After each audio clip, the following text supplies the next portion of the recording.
Ce sont les premières minutes qui comptent, hein, vous le savez, mais les pompiers mettent parfois plus de temps à arriver. Alors ils utilisent désormais une application qui permet de géolocaliser et d'alerter des volontaires formés aux gestes de premier secours quand ils sont dans le même quartier qu'une victime. Reportage de Thibaut Cheminant, Lorraine Velay et Baptiste Quetta. Pompiers, bonjour.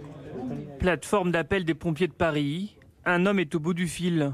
Son père vient de faire un malaise cardiaque. Il faut intervenir en urgence. En même temps que les pompiers sont en route, je vais essayer d'envoyer un bon samaritain. Je vais trouver si quelqu'un autour de vous, d'accord?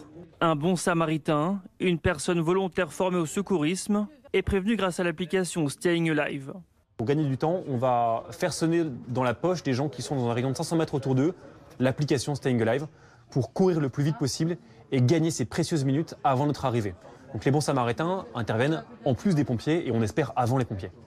Dans l'Hexagone, il existe 70 000 bons samaritains. C'est le cas d'Alix. Il y a quelques mois dans ce bar, elle a sauvé un homme de 68 ans. Je commence directement à prendre sa respiration et puis à masser. Masser. Jusqu'à ce que les pompiers arrivent et puis SAMU. Et puis on a eu un défibrillateur, on a fait un premier choc, un second, et puis après le monsieur est revenu à lui. Chaque année en France, 50 000 personnes meurent d'un arrêt cardiaque. Depuis la création des bons samaritains il y a 2 ans, le nombre de décès a diminué, notamment dans la capitale. À Paris, par exemple, en 2018, le taux de survie est passé de 16% en cas d'arrêt cardiaque sans bon samaritain à 35% lorsque des bons samaritains interviennent. Une fois sauvés, les victimes n'ont jamais connaissance de l'identité de leur bon samaritain.